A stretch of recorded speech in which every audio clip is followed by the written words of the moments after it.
আসসালামু আলাইকুম। আমার আজকের রেসিপি হচ্ছে মিনি নকশি পিঠা। যারা নকশি পিঠা বানানোটা খুবই ঝামেলা মনে করেন, তো তাদের জন্যই হচ্ছে কি আমার আজকের রেসিপি। মানে এখানে খুবই সহজ করে ডিজাইনটা আমি তৈরি করে দেখাবো। আর যেহেতু মিনি সাইজ, বানাতে খুবই সোজা, আর সেই সাথে এগুলো প্রায় 3-4 মাস কী করে সংরক্ষণ করা যায় সেই পদ্ধতিও আপনাদের সাথে শেয়ার করব। নকশি পিঠা বানানোর জন্য চুলায় একটি পাত্রের মধ্যে আমি 1 কাপ পরিমাণে পানি নিয়েছি, আর সাথে এখানে দিলাম 1/4 চামচ লবণ। লবণটা গলে গিয়ে পানির মধ্যে যখনই বলক আসা শুরু করবে, সাথে সাথেই হচ্ছে গিয়ে এর মধ্যে আমি 1 কাপ পরিমাণে চালের গুঁড়ো দিয়ে দিচ্ছি। আমি এখানে শুকনো যে মার্কেটে কেনা চালের গুঁড়োটা পাওয়া যায়, আমি এখানে সেটাই ইউজ করছি। আপনার চাইলে ঘরে তৈরি চালের গুঁড়ো এখানে ইউজ করতে পারবেন। এরপরে সাথে সাথেই এটাকে নেড়ে দিচ্ছি। এক্ষেত্রে একটা জিনিস লক্ষ্য রাখবেন, আমি কিন্তু এখানে পানিটা বলক আসার সাথে সাথেই চালের গুঁড়োটা দিয়েছি। মানে এখানে 1 কাপ পানির জন্য 1 কাপ চালের গুঁড়ো পারফেক্ট। বাট আপনি যদি পানিটা কিছুক্ষণ জাল করে শুকিয়ে নেন, তাহলে কিন্তু সেক্ষেত্রে চালের গুঁড়োটা আরেকটু কম দিতে হবে। তো এটাকে ভালোভাবে মিক্স করে নিয়ে এখন আমি চুলাটা অফ করে দিয়েছি এবং সেই সাথে এটাকে ঢেকে দিচ্ছি 5 মিনিটের জন্য। এই 5 মিনিটের মধ্যেই হচ্ছে চালের গুঁড়োটা সিদ্ধ হয়ে যাবে। তো এই যে দেখুন, চালের গুঁড়োটা কিন্তু এখন একটা দলা পাকা শুরু হয়েছে এবং সিদ্ধ হয়েছে।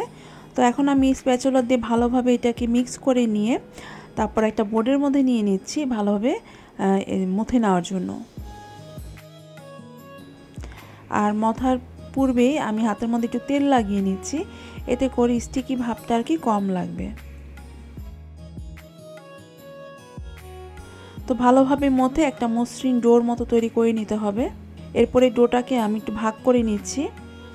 একটা ভাগ রেখে আরেকটা ভাগকে মানে অন্য পাত্রের মধ্যে রেখে আমি এটাকে আবার ঢেকে দিচ্ছি, যাতে করে উপরের অংশটা ড্রাই না হয়ে যায়।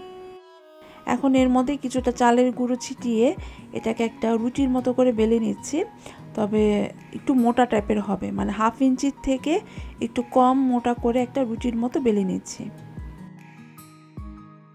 এরপরে আমি একটি স্টিলের গ্লাসের সাহায্যে এভাবে করে গোল গোল করে কেটে নিচ্ছি। আপনারা গোল জাতীয় যে কোনো কিছু দিয়েই এভাবে করে কেটে নিতে পারেন। আর আশা করছি ভিডিওতে দেখেই বুঝে নিতে পারছেন যে রুটিটা কীরকম মোটা হবে। তো একটা গোল রুটির অংশ রেখে বাকিগুলো আবার এভাবে করে ঢেকে রেখে দিচ্ছি, এতে করে উপরের অংশটা ড্রাই হয়ে যাবে না। আর আজকের এই নকশাগুলো করার জন্য আমি জাস্ট 3টা জিনিস ইউজ করছি। একটা হচ্ছে গোল, একটা নজেল ইউজ করছি, আপনারা গোল যে কোনো ক্যাপও ইউজ করতে পারেন। সেই সাথে একটা টিন থেকে আমি এভাবে করে এই শেপে একটা মানে এটা ডিজাইন করে নিয়েছি। আমি এখানে দুধের পটের ভিতরে যে একটা টিনের মতো থাকে সেটা দিয়ে হচ্ছে গিয়ে এভাবে করে কেটে নিয়েছি, এবং সেই সাথে নিয়েছি একটি সুই, মোটা সুই। তো প্রথমে নজলটা দিয়ে এই রুটির মাঝখানে একটা গোল শেপ করে নিলাম। আর অবশ্যই ডিজাইন করার পূর্বে এর উপরে কিছু একটু তেল দিয়ে দিবেন, এতে করে ডিজাইনটা খুব সুন্দরভাবে করা যায়। তা এখন সুইয়ের সাহায্যে আমি গোল রাউন্ড অংশটার এক সাইড থেকে নিয়ে এটাকে পাপড়ির মতো করে উঠিয়ে নিচ্ছি। এক একটা পাপড়ি উঠাতে উঠাতেই দেখবেন যে একটা খুব সুন্দর একটা ফ্লাওয়ারের মতো তৈরি হয়ে গিয়েছে। এই মিনি নকশা ডিজাইনের কষ্ট জাস্ট এতটুকু ফুল ওঠানোই, বাকিটা কিন্তু খুবই সোজা। আর বাকিটা আমি করছি হচ্ছে টিন দিয়ে যে এই শেপে কেটে নিয়েছি সেটা দিয়ে এখন চারপাশে এভাবে করে কেটে কেটে দিচ্ছি। এই কেটে কেটে দেওয়াতেই কিন্তু দেখুন কি সুন্দর একটা ডিজাইন তৈরি হয়ে গেল। পিঠার নকশাটা যেন ঘুরে ঘুরে সুন্দর করে করা যায়, এই কারণে নিচে কিন্তু আমি একটা পলিথিন দিয়ে দিয়েছি। তো এভাবেই করেই হচ্ছে আমি সবগুলো পিঠা তৈরি করেছি। 1 কাপ চালের গুঁড়ো দিয়ে আমার এখানে টোটাল 22টা পিঠা তৈরি হয়েছে। তবে আপনারা যদি সাইজে ছোট বড় করে থাকেন তো সেক্ষেত্রে পিঠার পরিমাণও কম বেশি হতে পারে। এখন হচ্ছে গিয়ে এগুলো ভাজার পর্ব। আর ভাজার জন্য আমি এখানে ডুবো তেল নিয়েছি। আর অবশ্যই এই পিঠাগুলো কম আঁচে আস্তে আস্তে করে ভেজে নিতে হবে। এক পাশ ভালোভাবে হয়ে গেলে তারপর হচ্ছে গিয়ে এটা উল্টিয়ে দিতে হবে। তো এই যে দেখুন, এখন কিন্তু পিঠার এই কালারটা একটু সাদাতে আছে, এটা কিন্তু পুরোপুরি ভাজা হয়নি। তো আপনারা যদি পিঠাগুলো সংরক্ষণ করতে চান তাহলে এভাবে করে হালকা ভেজে নিয়ে তারপর সেগুলোকে নামিয়ে ফেলবেন। তারপর ঠান্ডা করে যে কোনো এয়ারটাইট বক্সের মধ্যে ভরে রুম টেম্পারেচারে প্রায় 3 থেকে 4 মাসের মতো সংরক্ষণ করা যাবে। এবং সংরক্ষণ করার পর কীভাবে করে এটা ইউজ করবে সেটাও আমি বলে দেব। তবে তার আগে হচ্ছে গিয়ে আমি একটা সিরাপ তৈরি করে নিয়েছি। আমি এখানে 1/3 কাপ পানি নিয়েছি আর এর মধ্যে এখন 1/2 কাপ পরিমাণে গুড় দিয়ে দিচ্ছি। গুড়টা গলে গিয়ে যখন এই সিরাপটা একটু ঘন হবে, মানে হাতে নেওয়ার পর যখন দেখবেন যে 2 আঙ্গুল এভাবে করে জোড়া লাগানোর পর এটা এক তারের মতো হচ্ছে, তো তার মানে এই সিরাপটা এখন পারফেক্ট হয়েছে। এবং এরপর সিরাপটা এক সাইডে রেখে দিচ্ছি ঠান্ডা হওয়ার জন্য। এখন চুলার মধ্যে আবারও গরম তেলের ফ্রাই প্যানটা দিয়ে দিলাম।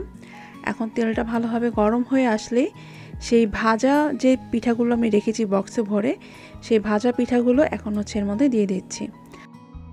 এভাবে করে ডাবল বার পিঠাটা ভাজলে পিঠাটাও অনেক বেশি ক্রিস্পি হয়। যখন এই পিঠাগুলোর দুপাশে সুন্দর ব্রাউন কালার হয়ে আসবে, তো সে পর্যায়ে হচ্ছে কি পিঠাগুলো উঠিয়ে নিতে হবে।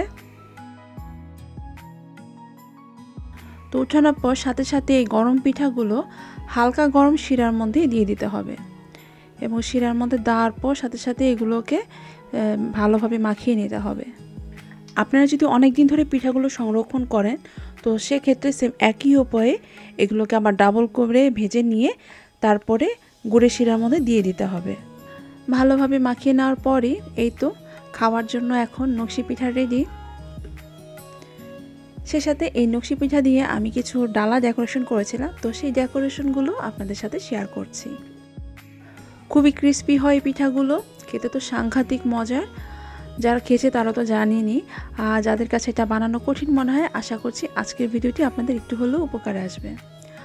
আমার আজকের রেসিপিটি আপনাদের যদি ভালো লেগে থাকে তাহলে প্লিজ লাইক, কমেন্টস এবং যারা এখনও সাবস্ক্রাইব করেনি প্লিজ আমার চ্যানেলটি সাবস্ক্রাইব করে নেবেন আর আমার ফেসবুক পেজে একটি লাইক দিয়ে দেবেন। সো আজকের মতো তাহলে বিদায় নিচ্ছি। সবাই খুব ভালো থাকবেন। আল্লাহ হাফেজ।